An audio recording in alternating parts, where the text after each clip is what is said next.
श्री गणेशाय नमः। वक्रतुंड महाकाय सूर्यकोटि समप्रभ निर्विघ्नं कुरु मे देव सर्वकार्येषु सर्वदा। आज हम गणेश जी का नाम लेकर शिव पुराण की कथा का प्रारंभ करते हैं। शिव पुराण में 11 खंड और 7 संहिताएं हैं। हिंदू संस्कृति में कल्याणकारी सदाशिव का स्थान सभी देवताओं में सर्वोपरि है। भारत ही नहीं अपितु समस्त विश्व में शिव की आराधना किसी न किसी रूप में की जाती है। सर्वाधिक प्राचीन देवों में भगवान आशुतोष शिव को इस सृष्टि का नियंता, पालनकर्ता और संहारक माना गया है। उन्हीं की इच्छा से इस सृष्टि का आविर्भाव होता है और उन्हीं की इच्छा से इसका विनाश होता है। इस शिव पुराण में भगवान शिव के महात्म्य, लीला, उनके कल्याणकारी स्वरूप का विस्तृत वर्णन किया गया है। योगेश्वर भगवान शिव महामंडित महादेव है। वे अनादि सिद्ध परमेश्वर और सभी देवों में प्रधान हैं।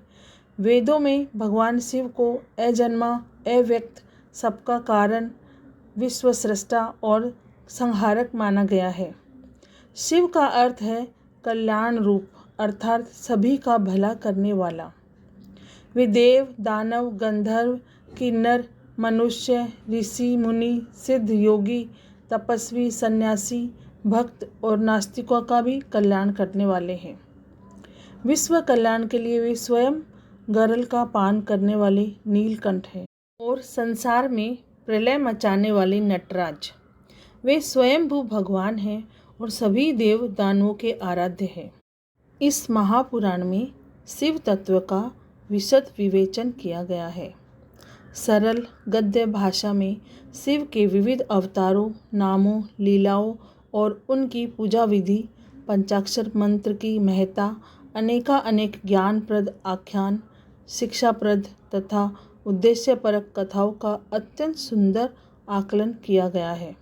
इस पुराण में प्रयास किया गया है कि भाषा को सरल से सरल रखा जाए ताकि श्रद्धालु भक्त शिव के कल्याणकारी स्वरूप और शिव तत्व के मर्म को सहज रूप से समझ सके। ही एक ऐसे परम ब्रह्म है जो अच्छे बुरे सभी के लिए सहज सुलभ है। यह उनकी विलक्षणता और अद्वितीयता है कि जहाँ अन्य साधनाओं में तमोगुण की उपेक्षा की जाती है, वहीं शिव तमोगुण का परिष्कार कर उसे तत्व के रूप में परिवर्तित कर देते हैं। विष को स्वस्थ रखने की औषधि बनाने की युक्ति, साधना शिव के अलावा और कौन बता सकता है। तभी तो महादेव हैं, इसलिए उन्हें भोलेनाथ भी कहा जाता है। देवों के देव महादेव शिव को भोलेनाथ, महादेव, शिवजी, शंकर भगवान बहुत सारे नामों से पुकारा जाता है और वो हमारी सारी इच्छाएं जल्दी ही हमारी भक्ति से प्रसन्न होकर पूरी कर देते हैं।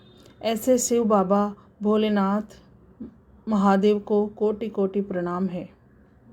आज से हम उनका पहला अध्याय शिव पुराण महात्म्य में पहला अध्याय शुरू कर रहे हैं। पहला अध्याय सूत जी द्वारा शिव पुराण की महिमा का वर्णन। श्री शौनक जी ने पूछा, महाज्ञानी सूत जी, आप संपूर्ण सिद्धांतों के ज्ञाता हैं, कृपया मुझसे पुराणों के सार का वर्णन करें। ज्ञान और वैराग्य सहित भक्ति से प्राप्त विवेक की वृद्धि कैसे होती है तथा साधु पुरुष कैसे अपने काम, क्रोध आदि विकारों का निवारण करते हैं। इस कलयुग में सभी जीव आसुरी स्वभाव के हो गए हैं, अतः कृपा करके मुझे ऐसा साधन बताइए जो कल्याणकारी एवं मंगलकारी हो तथा पवित्रता लिए हो। प्रभु, वह ऐसा साधन हो जिसमें मनुष्य की शुद्धि हो जाए और वह निर्मल हृदय वाले पुरुष को सदैव के लिए शिव की प्राप्ति हो जाए। सूत जी ने उत्तर दिया, शौनक जी, आप धन्य हैं, क्योंकि आपके मन में पुराण कथा को सुनने के लिए अपार प्रेम व लालसा है। इसलिए मैं तुम्हें परम उत्तम शास्त्र की कथा सुनाता हूँ। वत्स, संपूर्ण सिद्धांत से संपन्न, भक्ति को बढ़ाने वाला तथा शिवजी को संतुष्ट करने वाला अमृत के समान दिव्य शास्त्र है शिव पुराण। इसका पूर्व काल में शिवजी ने ही प्रवचन किया था। गुरुदेव व्यास ने सनत कुमार मुनि का उपदेश पाकर आदरपूर्वक इस पुराण की रचना की है। यह पुराण कलयुग में मनुष्य के हित का परम साधन है। शिव पुराण परम उत्तम शास्त्र है।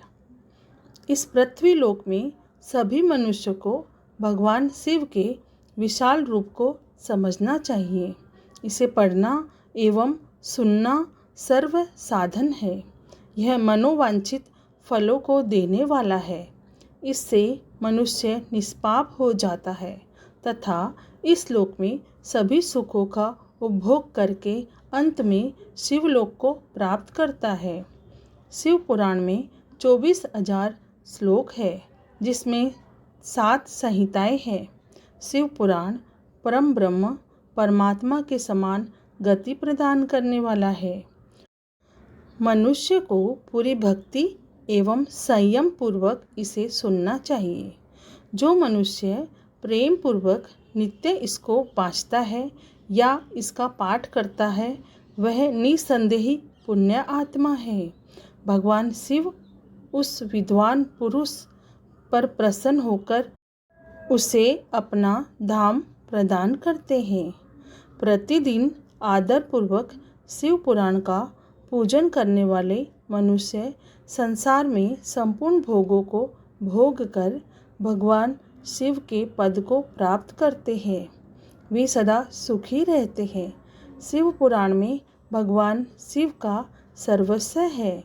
इस लोक और परलोक में सुख की प्राप्ति के लिए आदरपूर्वक इसका सेवन करना चाहिए। यह निर्मल शिव पुराण धर्म, अर्थ, काम और मोक्ष चारों पुरुषार्थों को देने वाला है। अतः प्रेम पूर्वक इसे सुनना एवं पढ़ना चाहिए। अभी पहला अध्याय समाप्त हो गया है। कल हम दूसरा अध्याय पढ़ेंगे।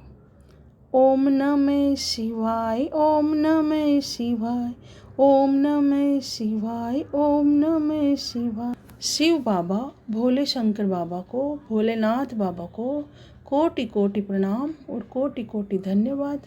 शिव बाबा, हम पे आप कृपा बनाए रखे बाबा।